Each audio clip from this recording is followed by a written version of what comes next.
بسم اللہ الرحمن الرحیم۔ عجائب القرآن ما غرائب القرآن میں ہے، سب سے پہلے جس شخص نے قلم سے لکھا وہ حضرت ادریس علیہ السلام ہے۔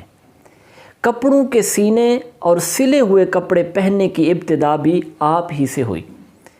اس سے پہلے لوگ جانوروں کی کھالیں پہنتے تھے۔ سب سے پہلے ہتھیار بنانے والے، ترازو اور پیمانے قائم کرنے والے اور علم نجوم و حساب میں نظر فرمانے والے بھی آپ ہی ہیں۔ یہ سب کام آپ ہی سے شروع ہوئے۔